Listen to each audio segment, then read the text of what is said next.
The sign above my garage read, "Junkyard 12, we fix what others can't." It claimed for what was essentially a scrapyard, floating at the edge of civilized space. Modesty had kept me alive this long. My name is Marcus Hale, and 3 years ago, I traded my military wings for a wrench and a quiet corner of the galaxy where nobody asked questions. That morning started like any other. I was elbow deep in the guts of a Terran freighter's hyperdrive, grease smearing my already filthy coveralls, when the distinctive whine of a Galactic Alliance cruiser's engines cut through the workshop's ambient noise. Through the grimy viewport, I watched the sleek vessel descend with the kind of precision that screamed official business. My stomach tightened. Official business at the edge of nowhere rarely meant anything good. The cruiser's landing struts had barely kissed the deck when its main hatch hissed open. 3 figures emerged, their Alliance uniforms pristine and their expressions colder than the vacuum outside. The one in front, a Corthian with pale blue skin and 4 arms, carried himself with the insufferable authority of middle management. Marcus Hale. His voice carried the metallic tinge of a universal translator working overtime. I wiped my hands on a rag that only made them dirtier. Depends who's asking and what they're selling. Administrator Zektal, Behavioral Correction Division. He produced a holopad with a flourish that suggested he practiced it in front of a mirror. We have a special assignment for you. Not interested. I turned back to the hyperdrive. I fix ships, not whatever mess the Alliance has gotten itself into this week. I'm afraid refusal isn't an option. His tone remained professionally neutral, but there was steel underneath. Clause 43, subsection 8 of your land lease agreement. You agreed to provide rehabilitation services when required by the Alliance. I froze, wrench halfway to a bolt. That clause, buried in 800 pages of legal nonsense I'd signed just to get this forgotten corner of space. That was for mechanical rehabilitation, fixing Alliance equipment. The language is quite broad, actually. His mandibles clicked in what might have been amusement. And today, we need you to rehabilitate something rather special. Before I could protest, one of his companions returned to the ship. Moments later, she emerged, practically dragging a smaller figure down the ramp. My first thought was that someone had weaponized a durable and aimed it directly at my garage. She couldn't have been more than 5 feet tall, with skin that shimmered between pearl and silver, depending on how the light hit it. Her hair fell in waves of liquid mercury to her shoulders, and her eyes were twin pools of molten silver that currently blazed with enough fury to power a small colony. She wore what looked like expensive civilian clothes, though they were rumpled and torn in places that suggested she hadn't gone quietly. This is Vera of House Siltheta, Zektal announced with the enthusiasm of someone getting rid of a particularly troublesome pet. She requires immediate behavioral adjustment. Vera's response was a string of words in Solari that my translator flagged as untranslatable, but probably weren't compliments. She yanked her arm free from the guard's grip and straightened her clothes with as much dignity as someone who'd clearly been in a fight could muster. What exactly did she do? I asked, though I was already calculating how to get out of this. Diplomatic incident. Zektal's expression suggested he was understating things. She disrupted a trade negotiation, insulted 3 ambassadors, and may have caused a minor interstellar incident involving a sacred Altarian fertility statue and a fusion welder. It was ugly anyway, Vera muttered in accented but perfect English, her first words since arriving. And they were lying about the trade routes. The point is, Zektal continued, ignoring her, she requires discipline, structure, the kind that only honest, hard work can provide. He gestured at my garage with barely concealed disgust. This seems perfect. You can't just dump her here like unwanted cargo. Actually, we can... He held up the holopad again. 3 standard months. You provide accommodation, work assignment, and behavioral correction as needed. The Alliance will compensate you at standard rates. And if I refuse, then you're in breach of contract and will need to find another tenant for this facility. His smile was all teeth and no warmth. I'm sure someone would love this strategic location. The strategic location of absolutely nowhere. But the threat was clear. They'd boot me out, and I'd lose the only peace I'd found since leaving the service. I looked at Vera, who was studying me with those silver eyes, like she was calculating exactly how many ways she could make my life miserable. Fine. The word tasted like hyperdrive coolant. 3 months. Excellent. Zektal practically threw a metal case at my feet. Her belongings.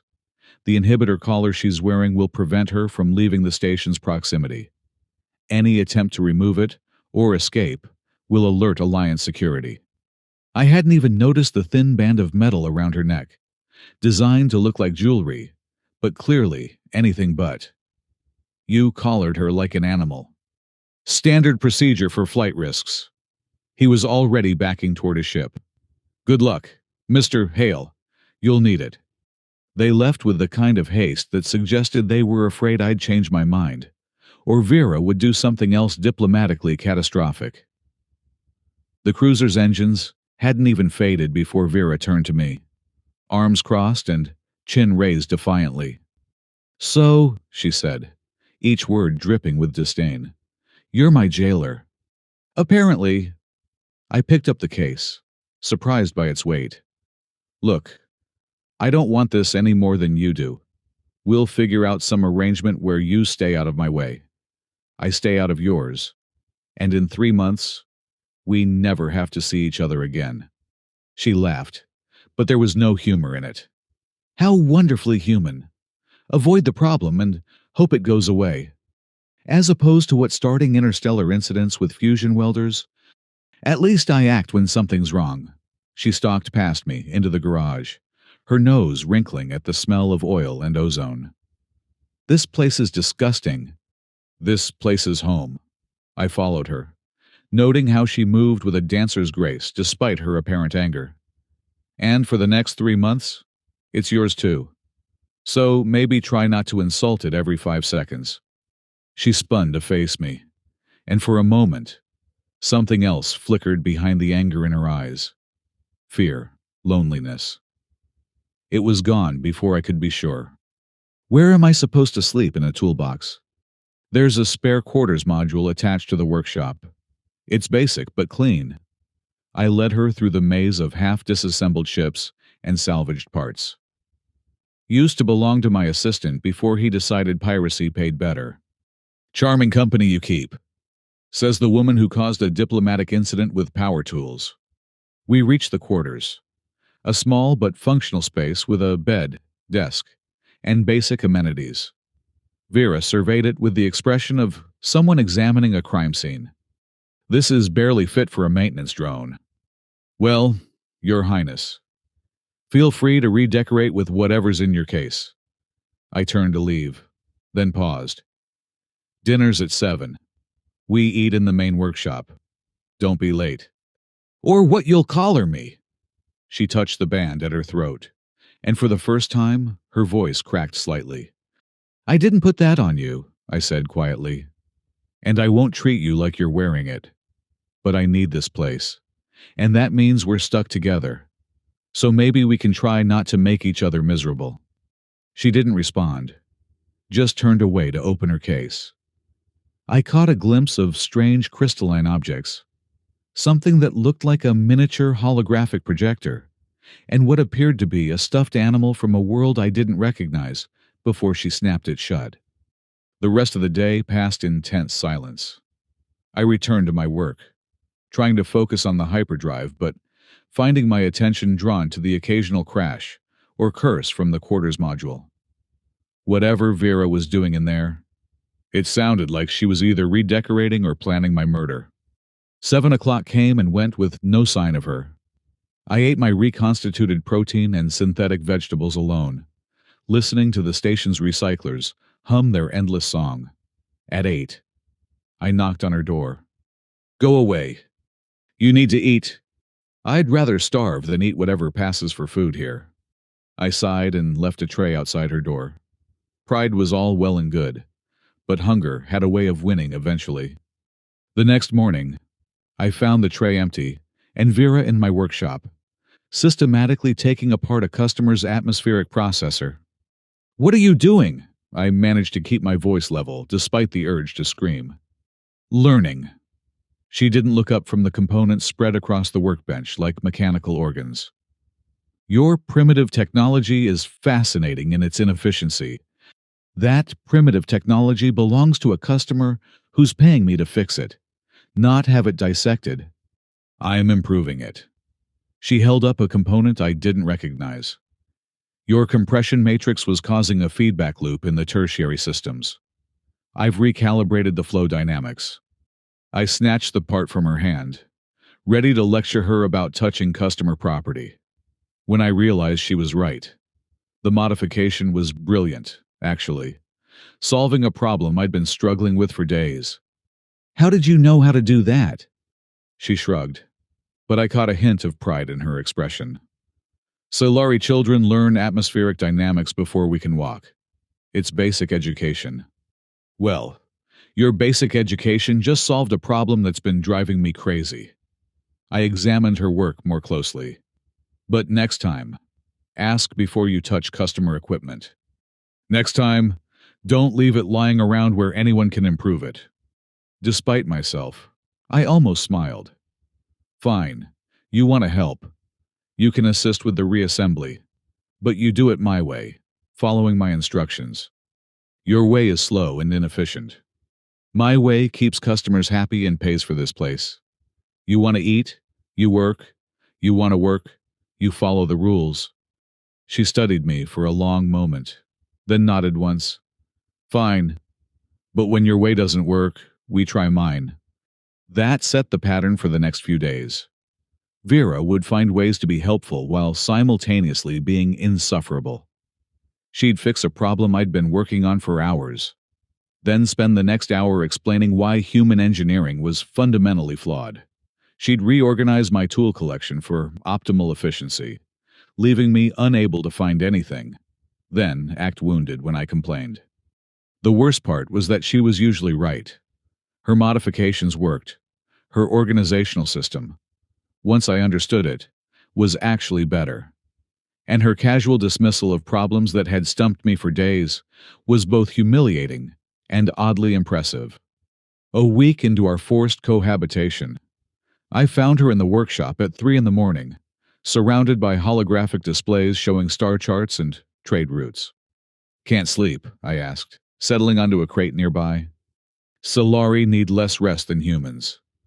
She manipulated the display, highlighting a route between two systems. Another of our many advantages. What are you looking at? The trade routes they were negotiating when I interfered. Her fingers danced through the holograms, pulling up economic data and shipping manifests. Look at this. They're routing through the Kellen Nebula, adding 8 days to transport time. The nebula's dangerous. Pirates use it as cover. Exactly. She turned to me. And for once, there was no disdain in her expression, just frustration. Someone's taking bribes to route ships through pirate territory. The ambassadors knew it, but they were all getting a cut. When I pointed it out, they said I was too young to understand complex negotiations. So you introduced their sacred statue to a fusion welder. It seemed like an appropriate response at the time. A small smile tugged at her lips. You should have seen their faces. I can imagine. I studied the data she'd collected. You were right, though. This is corruption on a massive scale. Being right doesn't matter if no one listens. The bitterness in her voice was sharp enough to cut steel. My family sent me away because I embarrassed them. The Alliance dumped me here because I inconvenienced them. Nobody cares about the truth, just about maintaining their comfortable lies. Welcome to the galaxy, I said, not unkindly. The truth's never been particularly popular. Is that why you're hiding out here? She gestured at the workshop. A human with your skills could be making real money in the core systems. I like the quiet. Liar. She turned back to her displays. Nobody chooses exile without a reason. She was right. Of course. But I wasn't ready to share my reasons any more than she seemed ready to share hers. We sat in comfortable silence, watching fake stars chart real corruption across the holographic void. The next morning brought a new crisis in the form of a distress signal. A refugee transport had suffered engine failure and was drifting toward the asteroid field that bordered my little corner of space. The Alliance patrol that should have responded was mysteriously unavailable, and the next closest help was 2 days away. We have to help them, Vera said, already pulling up the transport specifications on my workshop displays. We don't have to do anything. I was already reaching for my emergency kit. But we're going to anyway. Can you handle the workshop comm systems? Someone needs to guide them while I take a shuttle out. I'm coming with you. Like hell you are. That collar won't let you leave the station. The station includes any registered auxiliary vessels. She smiled triumphantly. I checked the regulations. Very thoroughly. I wanted to argue, but time was wasting. Fine. But you follow my orders exactly. Space rescue isn't a game. Neither is letting people die because regulations are inconvenient. 20 minutes later, we were aboard my shuttle. A battered but reliable craft I'd rebuilt from 3 different wrecks. Vera had taken the co-pilot seat without asking, and was already running calculations on approach vectors. The transport's drift will put them in the asteroid field in 43 minutes, she reported. Their hull won't survive the impacts. Then we'd better hurry. I pushed the engines harder than was strictly safe, feeling the shuttle shake with the strain. Can you handle the magnetic grapples? I redesigned the targeting system while you were getting the emergency supplies. Her fingers flew over the controls. Your accuracy should be improved by 30%. You had 5 minutes. I work fast when lives are at stake. The transport came into view. A massive, ungainly vessel designed to carry hundreds of souls seeking better lives. It was spinning slowly, venting atmosphere from a dozen small breaches. The asteroid field loomed behind it like a wall of death. There are over 300 people on that ship, Vera whispered, her earlier bravado gone. Then we'd better not mess this up. I brought us alongside, matching their rotation as best I could. Grapples on my mark.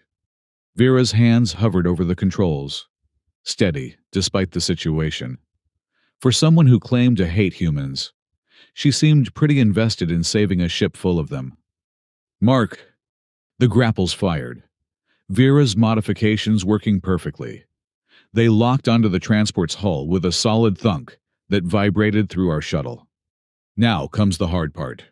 I engaged the engines, trying to alter the transport's trajectory without tearing either ship apart. We need to slow their spin first, then pull them clear. The stress on our hull is approaching critical, Vera reported, her voice calm despite the warning lights beginning to flash. We need more power to the engines. We don't have more power. We do if we redirect from life support. She was already working. We can survive on emergency oxygen for the time we need. That's insane. That's mathematics. She finished the redirect, and I felt the engines surge with new power. Now pull, you stubborn human. I pulled.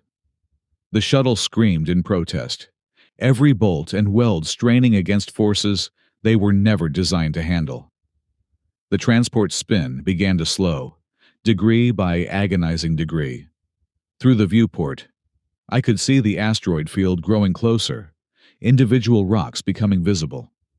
10 minutes to impact, Vera announced. We're not going to make it. Yes, we are. She unstrapped from her seat and disappeared into the shuttle's rear compartment. Moments later, I heard the distinctive whine of her doing something to the power core that definitely voided several warranties. What are you doing? Giving you the boost you need. She returned to her seat, a fusion cutter in her hand, and scorch marks on her expensive clothes. I may have slightly overclocked the reactor. Slightly. Push the engines to 120%. They'll hold for 8 minutes before melting. And if they don't, then we die heroes instead of living as disappointments. There was something in her voice, a raw honesty that made me look at her. Really, look at her. Behind the arrogance and the acid tongue was someone who'd been told she was wrong so many times, she'd started to believe it. Hold on, I said, and pushed the engines past every red line they had. The shuttle bucked like a living thing, but it held, inch by inch. We pulled the transport away from the asteroids. With 30 seconds to spare, we cleared the field's edge, both ships intact if significantly worse for wear. The transport's captain, a grizzled human woman named Foster, nearly cried when her crew managed to restore communications. I don't know who you are, but you just saved 318 souls. We're in your debt. Just doing what anyone would do, I replied, ignoring Vera's snort of disbelief. No, Captain Foster said firmly. The Alliance patrol said they couldn't risk it. You're the only ones who came. After we'd towed the transport to safety and helped patch their worst breaches. Vera was uncharacteristically quiet on the flight back to the station. You okay? I asked as we docked. They were mostly humans, she said softly. The refugees. Your people. But you risked everything to save them. They were people. That's all that mattered. She looked at me with those silver eyes, and something shifted in her expression. My family would have calculated the political advantage first, determined if saving them would benefit House Siltheta. And you? I would have saved them, she paused. But I would have complained about it the entire time. I laughed, surprising us both. Well, you did redesign my targeting system mid-rescue, so I'd say you're improving. Your targeting system was garbage, she said, but there was warmth in her voice. Like most of your technology. My garbage technology just saved 300 people. Our garbage technology, she corrected. I'm taking partial credit. That night, she joined me for dinner without being asked. We ate in companionable silence, both exhausted from the day's events. As I was cleaning up, she spoke.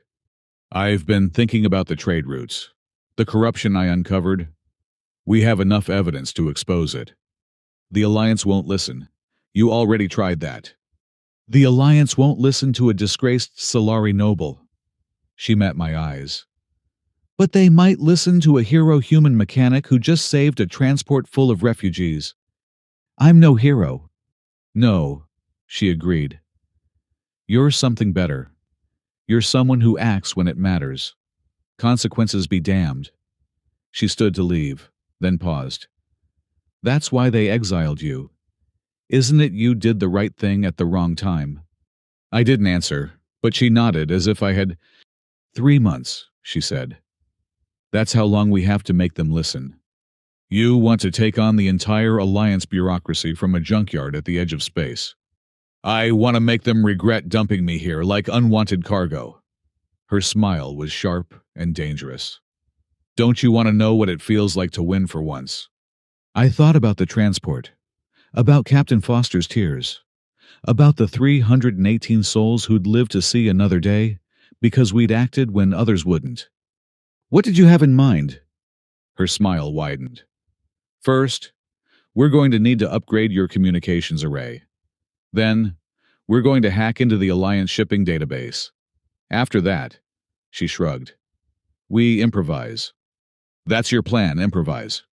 My plans got me exiled. Your mechanical intuition saved a transport. Maybe together, we can find something that works. As she walked back to her quarters, I realized the tight feeling in my chest when the Alliance cruiser had arrived was gone. In its place was something I hadn't felt in 3 years. Hope. Dangerous. Reckless hope. 3 months. 3 months to expose corruption, fight the system, and maybe find redemption for both of us. It was insane. It was impossible. It was exactly what I needed. Outside, the stars continued their eternal dance, indifferent to the small dramas of the creatures that traveled between them. But in my little workshop at the edge of everything, something was beginning. Something that would shake the comfortable lies of the powerful and prove that sometimes the discarded and forgotten could change the galaxy. I just hoped we'd survive long enough to see it through. The next morning, I woke to find Vera had transformed my communications array into something that looked like it had been designed by a mad scientist with an unlimited budget and a grudge against conventional physics. "What did you do to my equipment?" I stared at the mass of crystalline components and pulsing energy fields that used to be a simple transmitter. "Improved it." She didn't look up from the holographic display she was manipulating. "Your signal range was pathetic. Now we can reach core systems without relay stations." "That's impossible. The power requirements alone would drain the station." "Only if you're using human calculations." She gestured at a component that seemed to be bending light around itself. "Solari quantum resonance technology. Much more efficient." "Where did you get Solari military tech?" "From my luggage." She finally looked at me, a challenging glint in her silver eyes. "You didn't think I only packed clothes, did you?" I examined the modifications more closely. The work was brilliant, integrating alien technology with human systems in ways that shouldn't have been possible. "This must be worth a fortune. It's worth our freedom." She pulled up a data stream on the display. "I've been monitoring Alliance communications. The corruption goes deeper than just trade routes. Look." The data she showed me was damning. Payment records, coded messages, shipping manifests that didn't match official logs. A web of deceit that touched dozens of systems and hundreds of officials. "This is enough to bring down half the Alliance Trade Commission," I said. "Which is why they'll never let it see light." Vera's expression darkened. "Unless we make it impossible to ignore." Before I could respond, an alarm echoed through the station. A ship was approaching, fast and unscheduled. Through the viewport, I saw a sleek vessel that screamed trouble, its hull decorated with the garish colors, favored by mercenaries who wanted everyone to know they were dangerous. "Friends of yours?" Vera asked. "Never seen them before." I pulled up the station's defensive systems, such as they were. "But they're not responding to hails." The ship docked without permission, magnetic locks engaging with a clang that reverberated through the station. My hand went to the plasma pistol I kept under the main console, but Vera stopped me with a touch. "Let me handle this." She straightened her clothes and adopted an expression of bored superiority that could have frozen a star.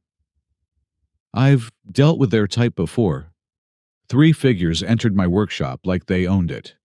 The leader was a Raxian, 7 feet of scales and muscle, with cybernetic implants that made him look like he'd gotten into a fight with a surgical robot and lost. His companions were human, or close enough, with the kind of augmentations that suggested they valued function over form. "Marcus Hale." The Raxian's voice sounded like gravel in a cement mixer. "He's indisposed," Vera said before I could speak, her tone suggesting she found the very existence of our visitors offensive. "I'm handling station operations. State your business or leave." The Raxian laughed, a sound like breaking glass. "Cute. The human hired himself a secretary. We're here for payment. Hale owes Boss Krogar 50,000 credits." "I don't owe anyone anything," I started, but Vera cut me off with a gesture. "Proof of debt," she demanded. The Raxian produced a holopad showing what looked like official documentation. Vera examined it with the intensity of someone studying a suspected forgery. "This is fraudulent," she announced. "The signature matrix has been altered.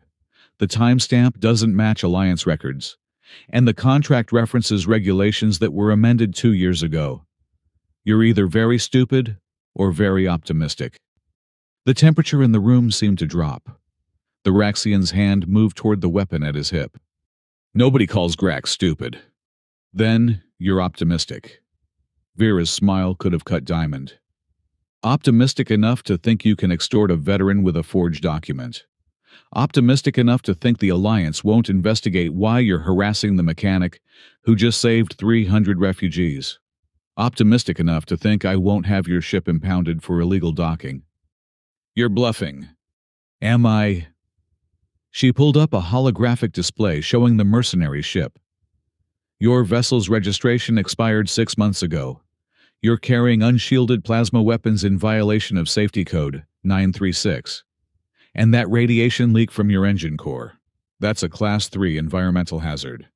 She paused, letting the implications sink in. I can have Alliance enforcement here in 20 minutes. They'll impound your ship, fine you into bankruptcy, and probably find several other violations I haven't bothered to mention. Or you can leave now, and we pretend this never happened. The Raxian's scales shifted colors, a sign of barely controlled rage. For a moment, I thought we were about to have a firefight in my workshop. Then he laughed, a sound even worse than before. You've got spine, little silver girl. Boss Krogar likes that. He'll be in touch. They left as abruptly as they'd arrived, their ship departing with enough thrust to rattle every tool in the workshop. Who's Boss Krogar? I asked once they were gone. No idea. Vera collapsed into a chair, her hands shaking slightly. But the forgery was real. Someone's trying to pressure you. And you just made yourself a target, too. I was already a target. She gestured at the collar around her neck. At least now I'm a target with a purpose. That night, I found her in the quarters module, surrounded by holographic displays showing technical schematics I didn't recognize. Planning to build something? I asked. Planning to survive. She pulled up a new display. Boss Krogar is connected to the trade route corruption, small-time criminal. But he's been paid to harass certain mechanics who ask too many questions. How do you know that? I hacked his financial records while his thugs were here. She smiled at my expression. Multitasking is another Solari advantage. We need to be careful. If they're targeting us already, we're onto something bigger than we thought. Good. Her eyes blazed with determination. Let them come. I'm tired of running. The next few days passed in a blur of activity. Vera worked on mysterious modifications to the station's systems, while I handled regular customers, trying to maintain the appearance of normalcy. But normal was a ship that had already sailed. It started small. Supply deliveries were delayed. Parts I'd ordered arrived damaged. Customers canceled appointments with vague excuses. Someone was squeezing us, slowly but steadily. They're trying to bankrupt you, Vera observed, reviewing the financial records. Death by 1,000 cuts. Then we need to hit back before we bleed out. Agreed. She pulled up the data she'd been collecting. I've found something interesting. There's a pattern to the corruption. Every 3 weeks, certain ships change their routes to pass through specific coordinates. Always different ships, but the same coordinates. A meeting point. Or a transfer point. She highlighted the location on a star chart. It's in neutral space, outside Alliance jurisdiction. Perfect for illegal activities. The next transfer is in 4 days. Then we have 4 days to prepare. She stood, energy crackling around her like she was channeling the station's power grid. We're going to catch them in the act. That's insane. We're talking about taking on organized crime and corrupt officials with a broken-down shuttle and good intentions. And Solari technology, she added. Plus your apparently legendary piloting skills. Where did you hear about my piloting? I looked you up. She pulled up a military record with classifications I thought had been sealed. Marcus Hale, decorated pilot. 3 commendations for valor. Dishonorably discharged for disobeying direct orders during the Kelros incident. I felt my jaw clench. That's classified. Was classified. I'm very good with computers. Her expression softened slightly. You saved a colony ship full of civilians instead of following orders to abandon them. 600 lives. And got drummed out for it. And got justice for it. She moved closer, her silver eyes intense. Just like we're going to get justice now. Before I could respond, another alarm sounded. This time, it wasn't a ship. It was a distress signal from inside the asteroid field. Could be a trap, I said, already moving toward the shuttle. Could be someone who needs help, Vera countered, matching my pace. We launched within minutes, the shuttle's repaired systems humming with Vera's modifications. The distress signal led us deep into the asteroid field, where floating rocks the size of buildings drifted in a deadly ballet. There! Vera pointed at a small courier ship wedged between two asteroids. Its hull was cracked, atmosphere venting in frozen crystals. Life signs. 1 week. She was already calculating approach vectors. We have maybe 10 minutes before complete life support failure. I maneuvered the shuttle close, using the asteroid's rotation to mask our approach. The courier's design was familiar, but something felt wrong. Marcus, Vera said quietly. That's an Alliance intelligence vessel. Before I could respond, the courier's hull exploded outward, not from damage, but from a concealed weapons port. The plasma bolt missed us by inches, only my reflexes saving us from instant vaporization. Trap, I grunted, throwing the shuttle into a spiraling dive. Obviously. Vera's hands flew over the controls, activating countermeasures I didn't know we had. But not for us. Look. Another ship emerged from behind a massive asteroid. Krogar's mercenaries, weapons hot and targeting systems locked on the courier. They're fighting each other, I realized. And we're caught in the middle. Vera pulled up a tactical display. Unless we make them fight each other harder. What are you thinking? I'm thinking that Courier has intelligence files we could use, and Krogar's ship has evidence of who's paying him. Her smile was predatory. I'm thinking we let them damage each other, then salvage both. That's completely insane. That's strategic opportunism. Another plasma bolt, this one from Krogar's ship, carved a line of molten metal across our hull. All right, I said, pushing the engines to their limits. Insane it is. What followed was the most chaotic 15 minutes of my life since leaving the military. I flew the shuttle like a madman, using the asteroids as cover, while the two enemy ships tried to destroy each other and us. Vera managed our weapons and shields, somehow keeping us alive despite being outgunned 10-1. The courier's taking heavy damage, she reported. Their data core will be exposed in 30 seconds. And Krogar. His ship's shields are failing. Perfect time for a surgical strike. I saw what she was planning. Dangerous, precise, and absolutely brilliant. Do it. She fired our magnetic grapples, not at either ship, but at a small asteroid. The sudden anchor point swung us in an arc that brought us alongside the courier just as its data core was exposed. Vera's second shot was a low-power laser that carved the core free without destroying it. Her third shot was another grapple that snagged the core and reeled it in. Got it. Now Krogar. But Krogar had seen our maneuver and was turning his weapons on us. His ship's main cannon glowed with building charge. We're not going to make it, I said. Yes, we are. Vera did something to our shields that made them flare brilliant white. Close your eyes. I did, just as she overloaded our shield matrix. The explosion of light was visible through my eyelids, a miniature sun that lasted only seconds, but was enough to blind every sensor in the area. When I could see again, we were clear of the asteroid field. Krogar's ship was spinning out of control, its navigation systems fried. The courier was nothing but debris. How? I asked.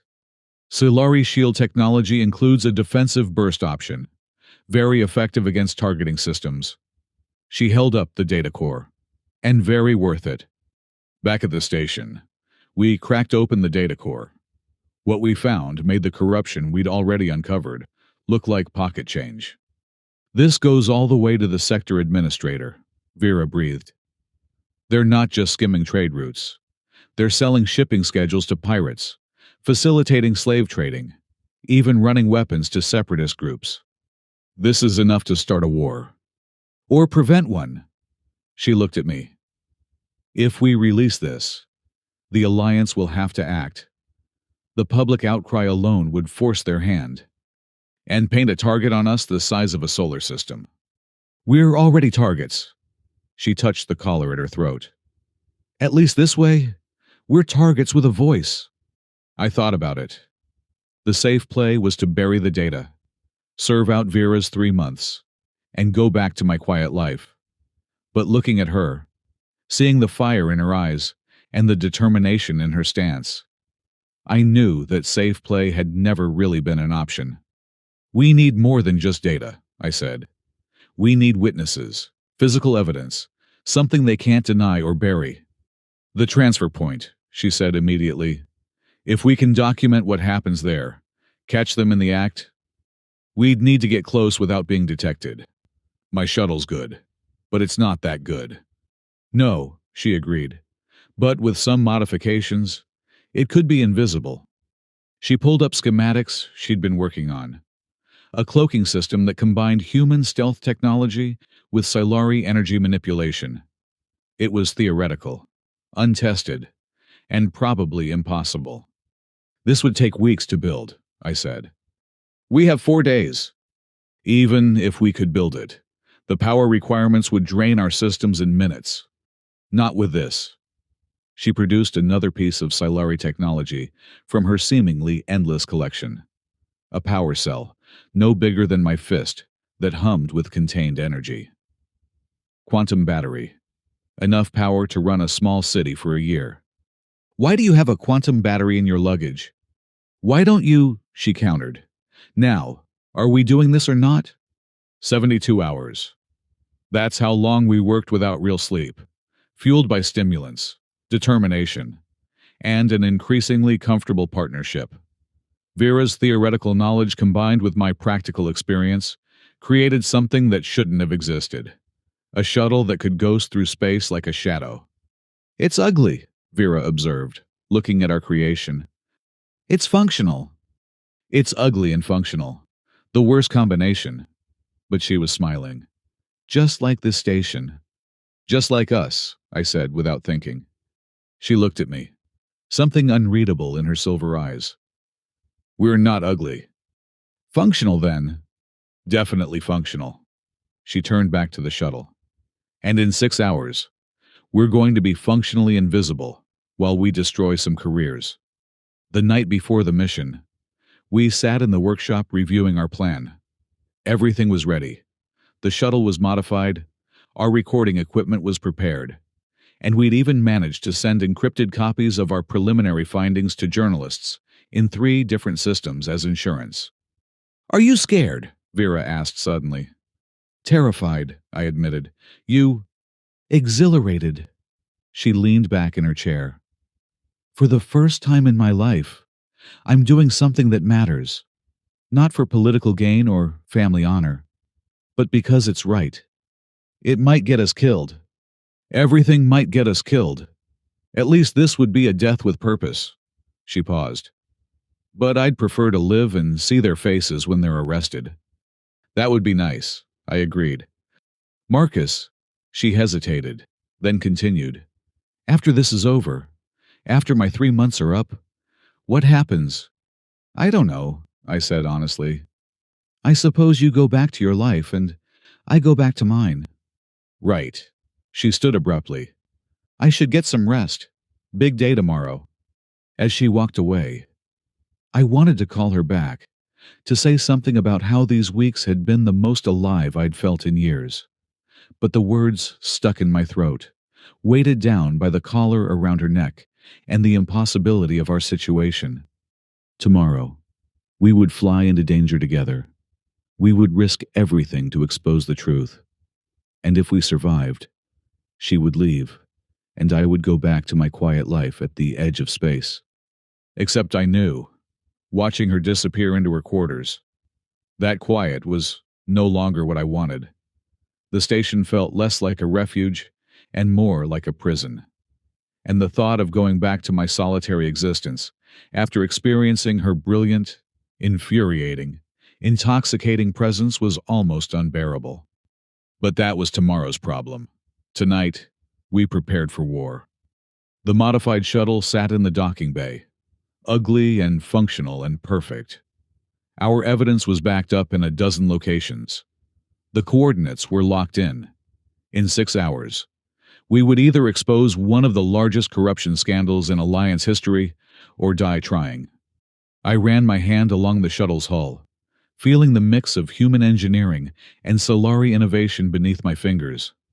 Like everything Vera touched, it had been transformed from ordinary to extraordinary, including, I was beginning to realize, me. "Can't sleep either," her voice came from behind me.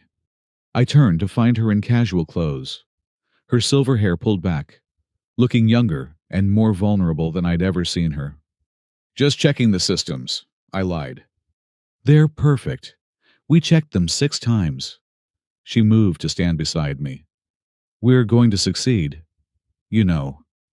I can feel it." Solari intuition. Human optimism. "I think I caught it from you." She smiled, and for a moment, the weight of tomorrow lifted. "Vera," I started, but she put a finger to my lips. "Tomorrow," she said. "Whatever you're going to say, save it for tomorrow, when we've won." She was right. Tomorrow would bring victory or disaster, freedom or death. Tomorrow would change everything. But tonight, we stood together in the docking bay, 2 exiles preparing to take on the galaxy. And for the first time since I'd arrived at this forgotten station, I wasn't alone. Tomorrow couldn't come fast enough. The transfer point coordinates led us to a dead zone between 3 star systems. A perfect void where sensor arrays couldn't reach and patrol routes never crossed. Our modified shuttle slipped through space like a ghost, the cloaking system humming with barely contained energy. "Power consumption is higher than projected," Vera reported, her hands dancing over the controls. "We'll have 40 minutes of full cloak, maybe less." "That should be enough to document the transfer and get out." "Should be," she agreed, but I heard the uncertainty in her voice. We dropped out of hyperspace at the edge of sensor range, immediately engaging the cloak. The shuttle vanished from every spectrum, becoming nothing more than a whisper in the cosmic background radiation. "There," Vera pointed at her display. 3 ships converging on the coordinates. Through the viewport, I could see them. An Alliance patrol cruiser, its official markings pristine. A cargo hauler with deliberately obscured registration. And a sleek yacht that screamed money and privilege. "Recording everything," Vera confirmed. "Audio, visual, energy signatures. If they so much as sneeze, we'll have it documented." We drifted closer, using minimal thrust to maintain our cover. Through the enhanced sensors, we could see figures moving between the ships through temporary docking tubes, crates being transferred, money changing hands. "That's Administrator Reeves," Vera whispered, highlighting a figure on the yacht. "Sector Commander for Trade Regulation. And that's Captain Torres from the patrol cruiser. And the cargo hauler. Running facial recognition now." Her expression darkened. "Marcus, those aren't traders. They're slavers. That ship is full of people." My hands tightened on the controls. "How many?" "Heat signatures suggest at least 50. Maybe more." She pulled up more data. "They're being sold to mining operations in unregulated space." "We have to stop this." "We can't. Not without exposing ourselves and losing all our evidence." Her voice was steady, but I could see her knuckles white as she gripped the console. "If we act now, they scatter, and we lose our only chance to expose the entire network." She was right. But watching those crates transfer, knowing what they contained, went against every instinct I had. Wait, Vera said suddenly. Something's wrong. Energy spike from the patrol cruiser. The space around us suddenly filled with scanning beams, high-intensity sensor sweeps that our cloak couldn't fully deflect. They know we're here, I said. Impossible, the cloak is perfect. Then someone told them I was already bringing engines online. We've been set up. The yacht's weapons powered up, followed immediately by the patrol cruisers. They couldn't see us exactly, but they were sweeping the area with targeting solutions, firing at anything that might be a cloaked ship. 30 seconds until they get lucky, Vera calculated. Then we make our own luck. I killed the cloak, channeling all power to engines and shields. Hold on. The shuttle burst into visibility already at full thrust, diving between the converging ships like a dart through a storm.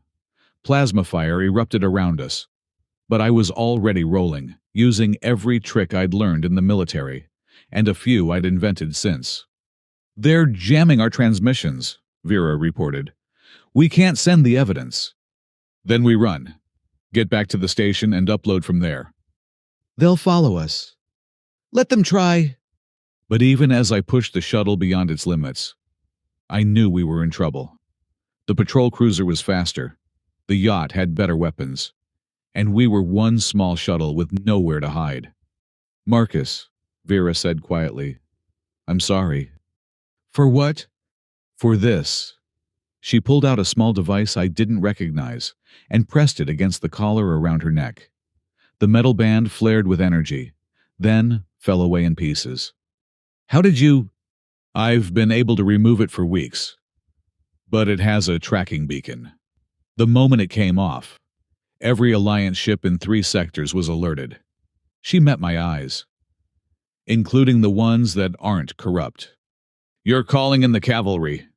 I'm causing chaos. In about 5 minutes, this area is going to be swarming with Alliance ships. The corrupt ones won't be able to silence all of them. And we'll be caught in the middle. Maybe. Or maybe we slip away in the confusion. She smiled, sad and beautiful. Either way, the truth gets out. The first hyperspace signatures appeared on our sensors. Alliance ships, dropping out of faster-than-light travel with weapons hot, and questions ready. The corrupt ships immediately began broadcasting official-sounding explanations, but more ships kept arriving. This is Commander Walsh of the Alliance Destroyer Vigilance. A voice crackled through the chaos.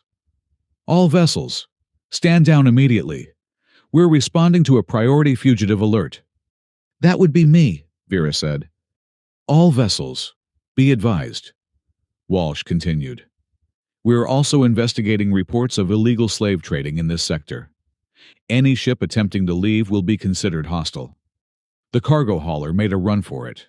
Bad decision. The Vigilance's weapons carved through its engines in seconds, leaving it drifting and helpless. In the chaos, I saw our chance. Vera, can you bounce our evidence packet off the Vigilance's comm array? If we get close enough, she was already working. But they'll detect us. Good, let them. I pushed the shuttle toward the destroyer, broadcasting on an emergency channel. Commander Walsh, this is the shuttle Scrapyard Ghost. We have evidence of Alliance corruption and slave trading. Requesting permission to transmit. Negative. Scrapyard Ghost. You're harboring a fugitive. Prepare to be boarded. The only thing we're harboring is evidence that Administrator Reeves is selling people to slavers. I broadcast on an open channel. Every ship in the area would hear it. Check the cargo hauler. Check it now. There was a pause. Then Walsh's voice. Different now. Harder. Vigilance boarding teams to the cargo hauler. Scrapyard Ghost. Transmit your evidence and prepare for escort to Alliance Station. Vera sent everything. The financial records, the communication logs, the video we'd just recorded. It streamed across space to the Vigilance and, through her systems, to Alliance Central Command. It's done, she said softly. Whatever happens now, they can't hide it. Administrator Reeves's yacht tried to run. Captain Torres's patrol cruiser tried to claim authority. Both were disabled and boarded within minutes. The alliance might be corrupt in places, but when faced with undeniable evidence of slave trading, the good ones acted swiftly. We were escorted back to the station under guard, technically prisoners, but treated more like witnesses. Commander Walsh himself came aboard to review our evidence. "This is extensive," he said, scrolling through the data. "How long have you been investigating?" "About 3 weeks," I said. 3 weeks. He looked incredulous. "You uncovered a conspiracy this large in 3 weeks." "We're very motivated," Vera said dryly. Walsh studied her. "You're the Solari noble who caused the diplomatic incident. You were supposed to be under rehabilitation." "I was. Marcus has been very rehabilitating." She kept her expression neutral, but I caught the humor in her eyes. "I've learned the value of honest work and following rules, which is why you removed your compliance collar and triggered a sector-wide alert." "I followed the rule of doing what's right," she said. "That's the most important one, isn't it?" Walsh looked between us, and I saw him making calculations. "The evidence you've provided will lead to dozens of arrests. The slave ring alone will free hundreds of people, but you still violated Alliance law." "Then arrest us," I said. "But make sure the evidence gets to the right people first. I could note in my report that the collar malfunctioned due to damage sustained while rescuing refugees. That you immediately reported the malfunction and cooperated fully with our investigation." He stood. "I'll need you both to testify at the trials, but I see no reason to detain you further." After he left, Vera and I sat in the workshop in stunned silence. "We did it," she finally said. "You did it. That collar trick was brilliant." "Dangerously impulsive, you mean?" "That too." I looked at her. "How long have you really been able to remove it?" "Since the second day." She touched her neck where the collar had been, now showing only faint marks. "But I had nowhere to go, and then I had a reason to stay." "The investigation." "Sure," she said. "Let's call it the investigation." Before I could respond, my communication array lit up with incoming messages. Journalists, government officials, even some military contacts I hadn't heard from in years. The story was spreading across the galaxy like wildfire. "You're famous," Vera observed. "We're famous." "I've been famous. It's overrated." She pulled up a newsfeed showing Administrator Reeves being arrested. This is satisfaction." The next days passed in a blur. Investigators came and went, taking statements and evidence. The slaves were freed, the conspirators arrested, and slowly, the corrupt network was dismantled. Through it all, Vera stayed, even though she was technically free to leave. "Your 3 months aren't up," she said, when I asked why she hadn't gone. "I'm nothing if not committed to finishing what I start." But I saw how she looked at departure schedules when she thought I wasn't watching. How she'd started organizing the workshop with labels I'd be able to understand after she left. She was preparing to go, and I was running out of reasons to ask her to stay. 2 weeks before her time was officially up, a ship arrived that made my blood run cold. Not a military vessel or mercenary crew, but something worse.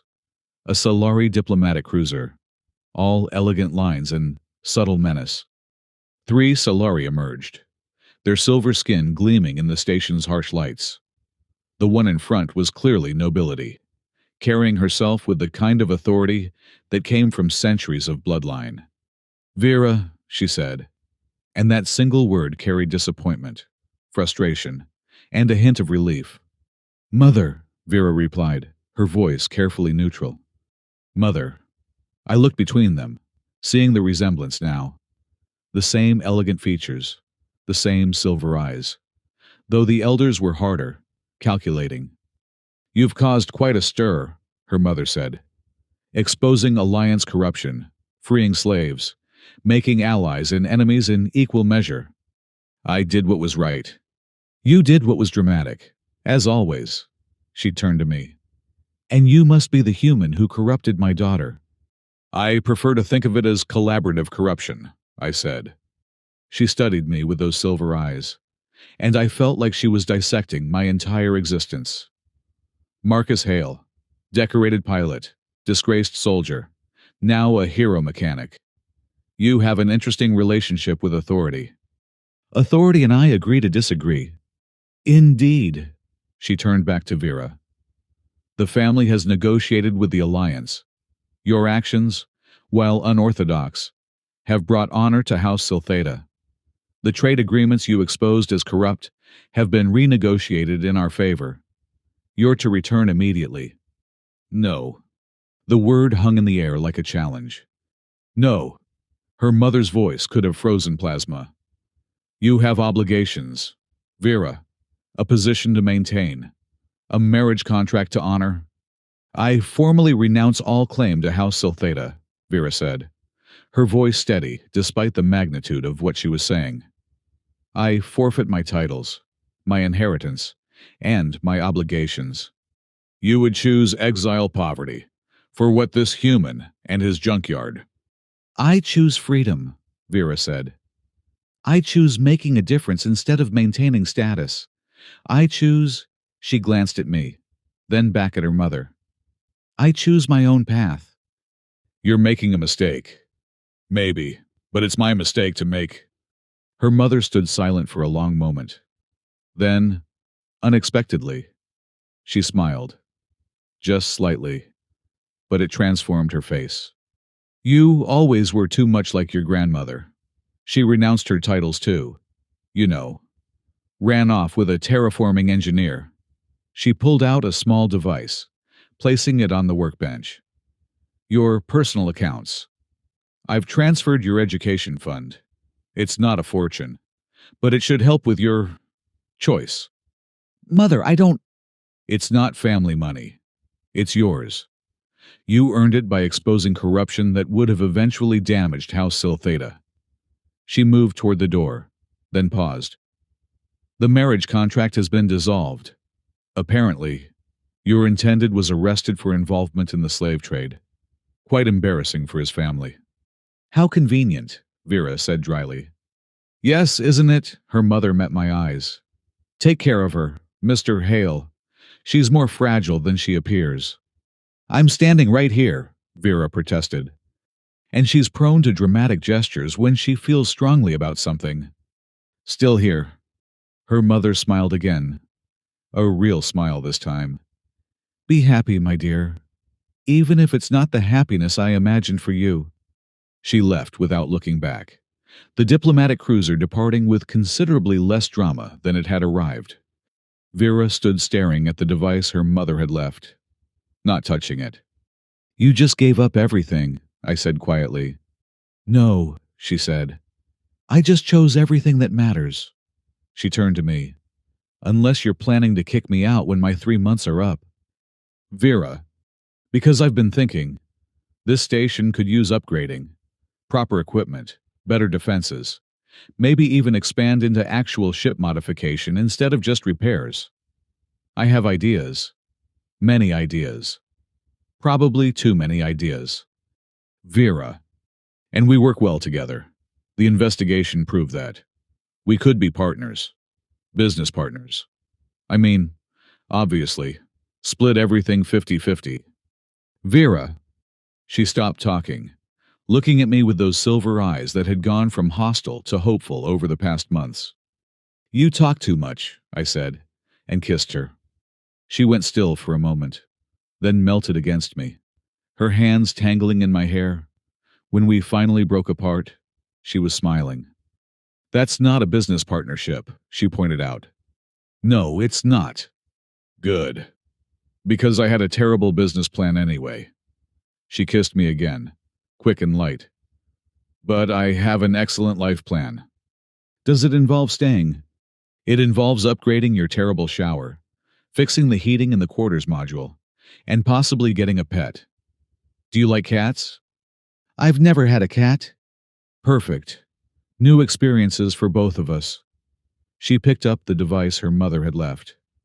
And with this, we can actually afford to make this place into something special. It's already special. It's a dump, she said affectionately. But it's our dump. Over the next weeks, as the trials proceeded and the conspiracy unraveled, we transformed the station. Vera's ideas and resources combined with my experience created something neither of us had imagined.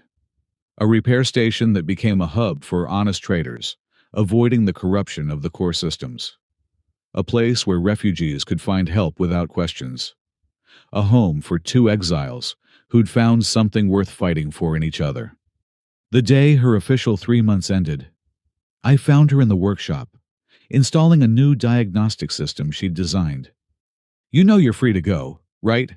I said. "No obligations, no collar, no requirements." She looked up at me, grease smudged on her silver cheek.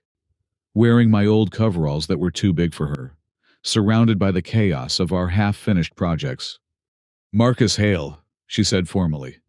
"Are you trying to get rid of me?" "Never." "Good, because I've already ordered new sheets for our quarters, and they were expensive." She went back to her work. "Besides, someone needs to keep you from living like a hermit. And someone needs to keep you from starting interstellar incidents. We prevent each other's worst impulses," she agreed. "It's a perfect partnership." That night, we took the shuttle out past the asteroid field to watch the stars. The same shuttle that had saved refugees, exposed corruption, and brought us together.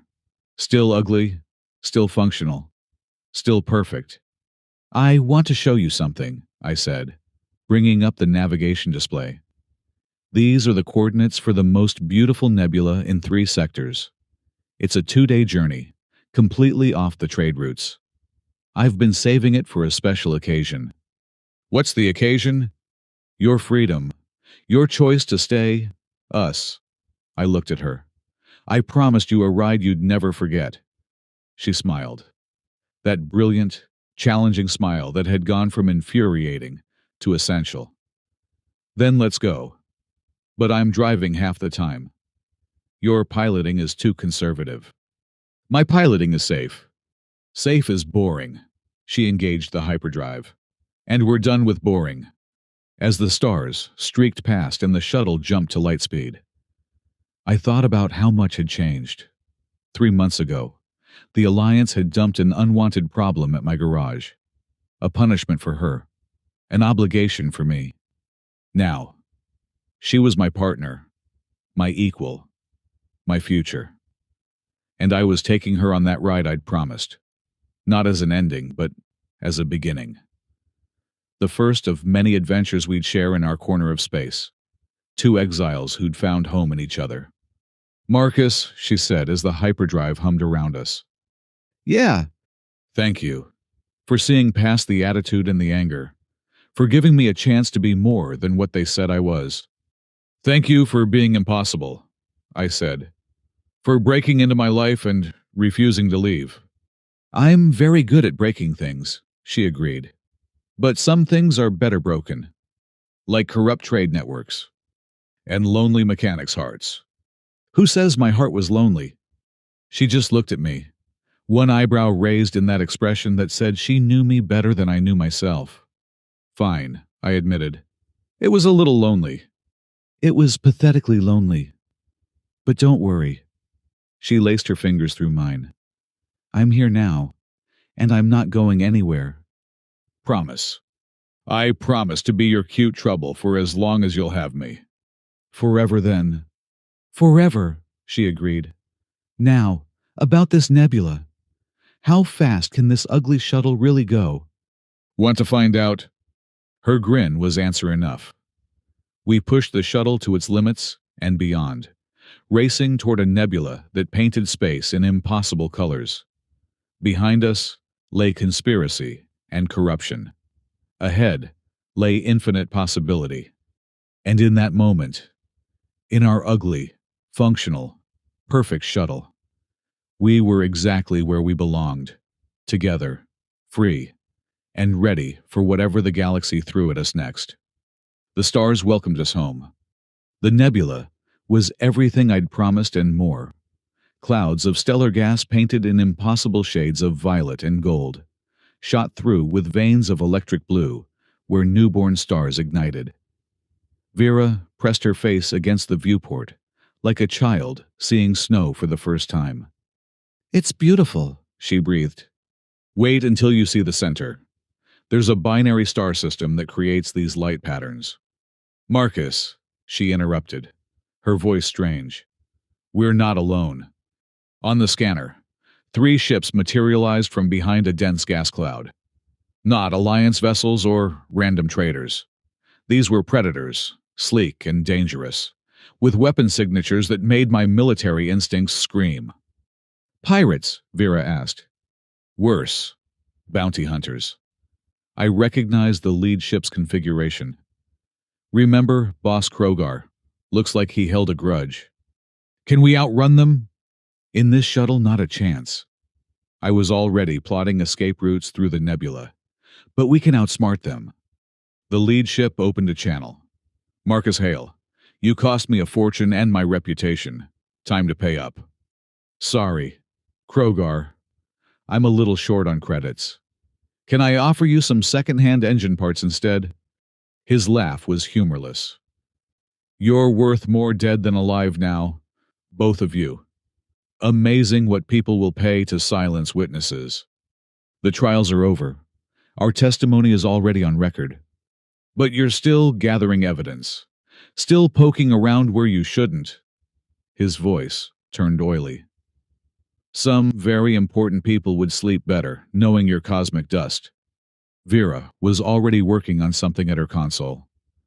"Marcus, the nebula's radiation is interfering with their sensors.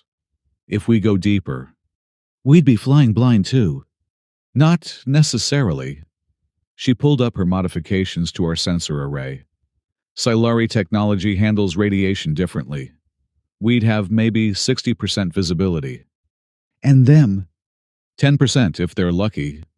Then we go deep." I turned the shuttle toward the densest part of the nebula. "Hold on." We plunged into a wall of superheated gas and radiation that would have killed us without shields. The shuttle bucked and shook, alarms screaming about hull stress and system overloads.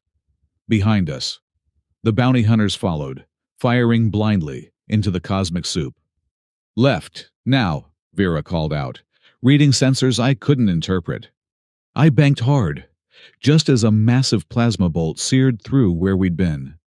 The nebula's gases ignited in its wake, creating a brief inferno that illuminated our attackers. "They're spreading out," Vera reported, "trying to box us in. Then we give them something else to worry about." I spotted what I was looking for on the scanner. "There. That asteroid." "That's not an asteroid, it's a derelict ship." "Even better." I pushed toward it, using the last of our engine reserves. "Can you trigger its emergency beacon?" "Already on it." Her fingers flew over controls. "But why would we Oh, that's clever." The derelict's beacon erupted to life, sending out a distress signal that would be picked up by every ship within 3 systems, including the Alliance patrol that was surely monitoring this sector after recent events. "They have maybe 20 minutes before company arrives," I said. "Less," Vera corrected. "I may have modified the beacon to broadcast their ship signatures as the ones in distress. The Alliance will think they're the ones who need rescuing." "Devious." "I learned from the best." Krogar's voice crackled through the static. "Clever. But 20 minutes is more than enough time to kill you." He was right. We were running on fumes. Our shields were failing, and we were outnumbered 3-1. In a straight fight, we were dead.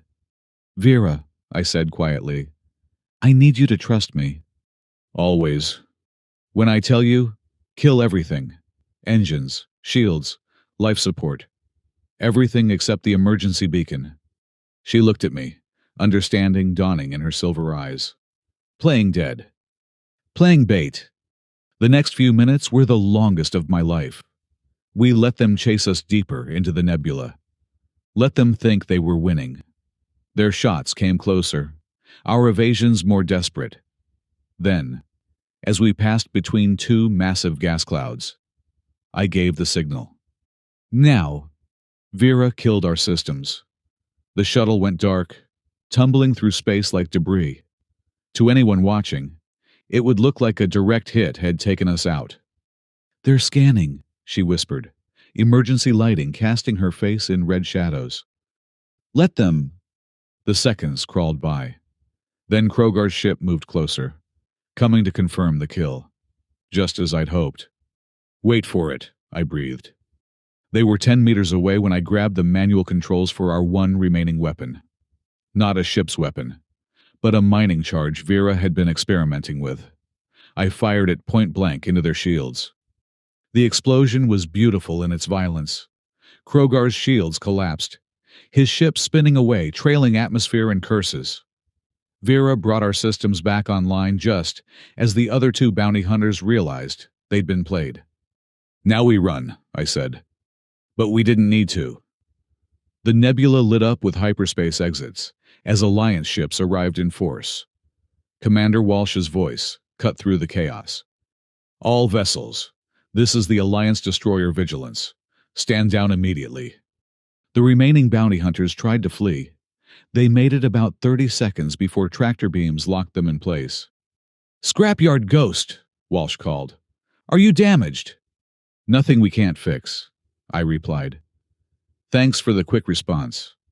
"Thank the beacon. We thought you were under attack by pirates." There was amusement in his voice. "Imagine our surprise finding wanted bounty hunters instead." After the Alliance took the hunters into custody, we limped back to our station. The shuttle needed major repairs, but we were alive. More importantly, we'd learned something crucial. "Someone's still after us," Vera said as we docked. "The trials are over, but someone with deep pockets wants us gone." "Then we've still got work to do." She smiled, that dangerous smile I'd grown to love. "Good. I was worried life might get boring." The next morning brought an unexpected visitor. A small, unassuming transport requested docking, and a single figure emerged. Human, elderly, wearing expensive but understated clothes. He introduced himself as Mr. Harrison, a name that meant nothing until he mentioned his employer. "I represent Titan Shipyards," he said. I nearly choked on my coffee. Titan Shipyards was the largest ship manufacturer in human space. Their CEO was legendary, a recluse who'd built an empire from nothing. "What does Titan want with a repair station?" Vera asked suspiciously. "Not the station. You." He looked at me. "Mr. Hale, your recent actions have caught my employer's attention. Your skills, your integrity, your ability to inspire loyalty." He glanced at Vera. "He's particularly impressed with your choice of partners." "Thanks, but we're not interested in corporate life," I said. "Oh, we're not offering you a job," Harrison smiled. "We're offering you a partnership. You see, my employer has been aware of your true identity for some time." The room went cold. Vera looked between us, confused. "True identity?" she asked. Harrison pulled out a secure datapad. "Marcus Hale, former test pilot for Titan's military division, designer of the Phantom-class stealth system, and silent partner in over 200 shipyard facilities across the galaxy." Vera turned to stare at me. "What?" "It's complicated," I said. "Complicated." Her voice rose. "You own 200 shipyards. Technically, they're held in trust. I walked away from all of it after the military discharge. You walked away from a fortune to fix broken shuttles in the middle of nowhere. I walked away from blood money." I met Harrison's eyes. "Every ship I designed was used in wars I didn't believe in. Every credit I earned came from conflicts that shouldn't have happened. Which is why my employer wants to make you an offer." Harrison placed a contract on the table. "Full control of your assets. No military contracts. Focus on civilian vessels, exploration, refugee transportation, the kind of ships that save lives instead of ending them. I stared at the contract. It was everything I'd wanted 5 years ago, before I'd become too disillusioned to care. Why now? Vera asked, her tactical mind working. Why approach Marcus now? Because the corruption you exposed goes deeper than you know. The same networks that were running slaves are controlling ship production, limiting technology to maintain their power. My employer wants to break their monopoly. Your employer, I said slowly. Would that be Thomas Titan himself? Harrison smiled. Mr. Titan prefers to remain anonymous. But he did ask me to give you this. He handed me a small device. When activated, it projected a hologram of a man I hadn't seen in 10 years. My mentor, the one who taught me everything about ship design before disappearing into corporate legend. Hello, Marcus, the hologram said. I've been watching your work, both the ships you've designed and the lives you've saved. It's time to stop hiding. The galaxy needs builders, not warriors. And you've found someone who shares that vision. The hologram turned to Vera. Ms. Siltheta, your modifications to Marcus's designs are brilliant. The fusion of human and Solari technology could revolutionize space travel. I'm offering you both the chance to change the galaxy, not through conflict, but through creation. The message ended, leaving us in stunned silence. This is too much, Vera said finally. There has to be a catch. The catch, Harrison said, is that you'll make enemies. The corporations benefiting from the current system won't appreciate competition. The corrupt officials you exposed have friends. You'll be targets. We're already targets, I pointed out. True, but with Titan's resources, you'll be targets with the best security, legal protection, and technology credits can buy. Vera took the contract, reading it with the intensity she usually reserved for hacking secure systems. This is legitimate, full autonomy, controlling interest, no military obligations. She looked up. It's everything you could want. What about what you want? I asked. She was quiet for a moment. I want to build something, not destroy, not expose, but create. I want to take Solari technology and human innovation and make something neither could achieve alone. She met my eyes. I want to do it with you. Then we accept, I told Harrison. Excellent. Mr. Titan will be pleased. He stood to leave, then paused. Oh, there's one more thing. A message from my employer. He said you'd understand. He handed me a small card with just a few words. The best revenge is a life well lived. After Harrison left, Vera and I sat in the workshop, staring at the contract that would change everything. You lied to me, she said quietly. I omitted. You omitted 200 shipyards worth of truth. I wanted you to see me as I am, not what I owned. She was quiet for a moment, then laughed. Do you know what this means? I gave up my inheritance to be with a secret billionaire? My mother is going to be insufferable. You're not angry. I'm processing. She stood, pacing the workshop. You could have lived anywhere, done anything, but you chose to hide here. I was broken, I admitted. The military, the betrayals, the sense that everything I created was twisted into weapons. I couldn't face it anymore. She stopped pacing, came to stand in front of me. And now I have you, and maybe that's enough to try again. Maybe, she kissed me, soft and sweet. Definitely, but I have conditions. Of course you do. First, we keep the station. It's home. Agreed. Second, I get equal say in all designs. No human superiority complex. Your ideas are usually better anyway. Third, we start with refugee ships. Give people like those we saved real options for escape. I love you, I said, the words escaping before I could stop them. She froze, those silver eyes wide. What? I love you. Your impossible standards. Your brilliant mind.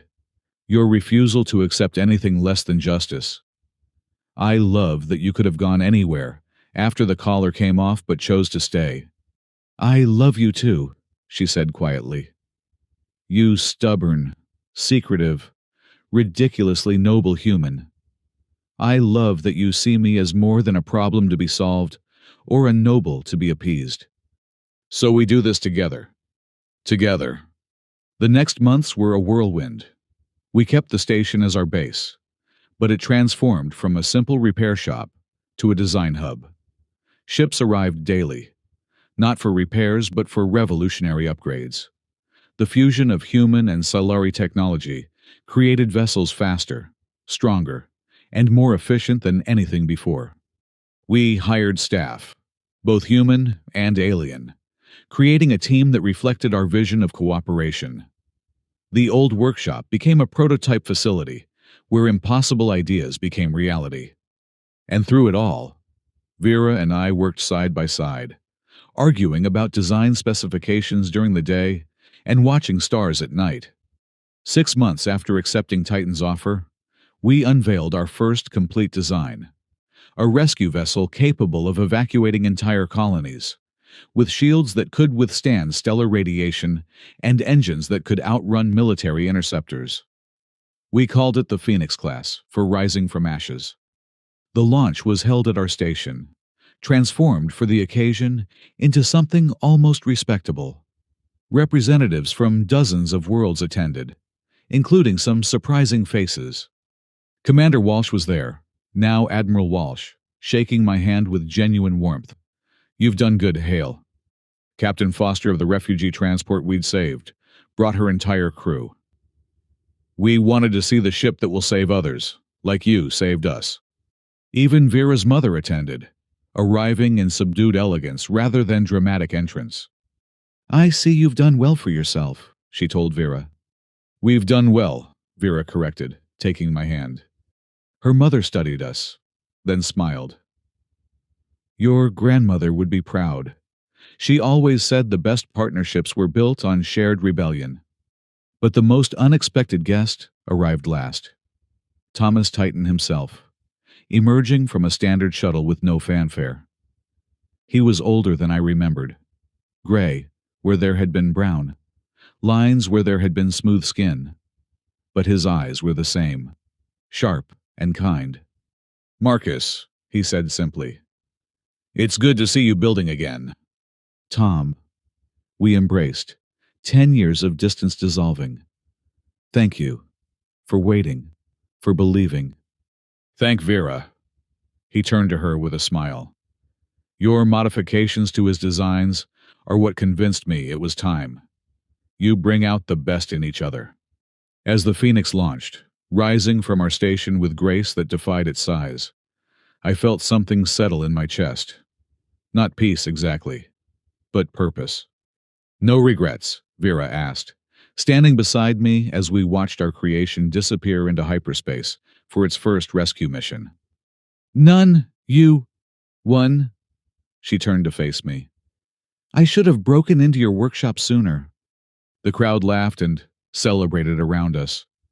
But in that moment, we might as well have been alone.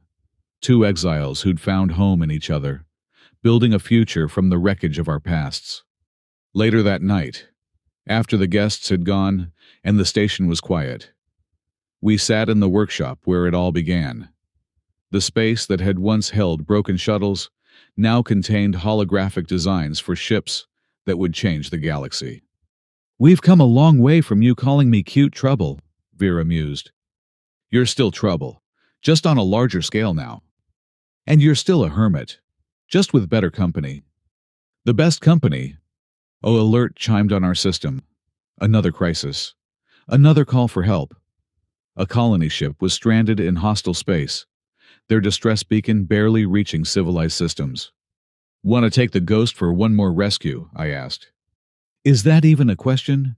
She was already pulling up navigation charts. But I'm driving. You always drive. Because I'm better at it. As we prepared to launch, I caught sight of our reflection in the darkened viewport. Two unlikely partners, bound by choice rather than obligation, ready to face whatever the galaxy threw at us. Hey, Vera. Yes. That ride I promised you, the one you'd never forget. What about it? It's not over. It's just beginning. She smiled, brilliant and fierce in mine. Good. Because I have so many modifications planned for the shuttle. We launched into the stars, the ugly little ghost carrying its odd couple crew toward another impossible rescue. Behind us, our station hummed with activity, building the future one ship at a time. Ahead, the galaxy waited with all its dangers and possibilities.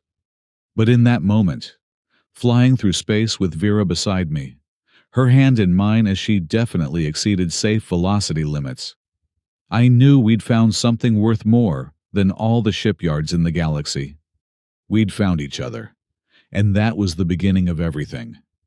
The Ghost's engines roared as we jumped to hyperspace, racing toward people who needed saving.